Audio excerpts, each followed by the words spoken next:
हमारे सभी व्यूअर्स को बहुत बहुत जय जय श्री सीताराम। करवा चौथ के व्रत पर आज हम थोड़ी सी चर्चा करेंगे। ये पति पत्नी के अटूट प्रेम का जो है जन्म जन्मांतर का बंधन है, जिसे सनातन धर्म में बहुत उत्साह के साथ मनाया जाता है। दरअसल करवा का अर्थ क्या है, करवा चौथ का हमारे जीवन में महत्व क्या है और ये कब मनाया जाता है, इन सभी बातों पर आज थोड़ी सी चर्चा कर लेते हैं। दरअसल करवा एक मिट्टी का बर्तन होता है। जब पति अपनी पत्नी को रात्रि में चांद देखने के बाद उस करवा के पात्र से ही पानी पिलाकर व्रत को खुलवाता है। चौथ का अर्थ हो गया चतुर्थी से। इस व्रत को सौभाग्यवती स्त्रियां अपने पति की लंबी आयु, उसकी सफलता के लिए रखती हैं, और जो कुमारी कन्याएं हैं वो सुयोग्य वर पाने के लिए इस व्रत को करती हैं। इस व्रत में माता पार्वती की पूजा की जाती है।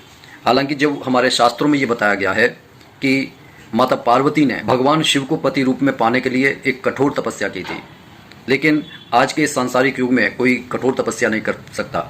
इसलिए अपने अटूट बंधन को जन्म जन्मांतर तक प्रभु का आशीर्वाद बनाए रखने के लिए इस व्रत को किया जाता है। ऐसी मान्यता है कि इस दिन चंद्रमा अमृत की वर्षा करता है, और जब वो अमृत की वर्षा हमारे रिश्ते पर होती है, किसी दंपत्ति के रिश्ते पर होती है, तो वह जन्म जन्मांतर के लिए बंध जाते हैं। पति पत्नी के अटूट बंधन का ये पवित्र पर्व कार्तिक मास के कृष्ण पक्ष की चतुर्थी तिथि को मनाया जाता है।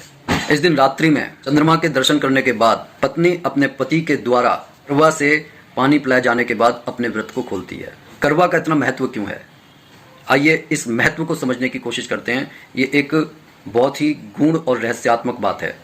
दरअसल करवा एक मिट्टी का बर्तन है, जिसे पानी में मिट्टी को गीला करके बनाया जाता है। उस तरीके से मिट्टी पृथ्वी तत्व का और पानी जल तत्व का द्योतक हो गया। उसके बाद में इसे धूप और वायु में सुखाया जाता है। धूप आकाश तत्व की और वायु वायु तत्व का द्योतक हो गया।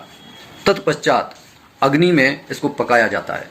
इस तरीके से अग्नि तत्व भी इसके अंदर समाहित हो गया। और दूसरी सबसे बड़ी बात, जल को परब्रह्म कहा गया है, और ऐसा माना जाता है कि जल से ही सभी जीवों की उत्पत्ति हुई है। इस तरह मिट्टी के बर्तन से पति अपनी पत्नी को पानी पिलाकर अपने रिश्ते में पंचतत्व और परम पिता परमात्मा को साक्षी बनाकर अपने दाम्पत्य जीवन को सुखी बनाने की कामना करते हैं। कैसी लगी ये जानकारी कमेंट करके जरूर बताइएगा।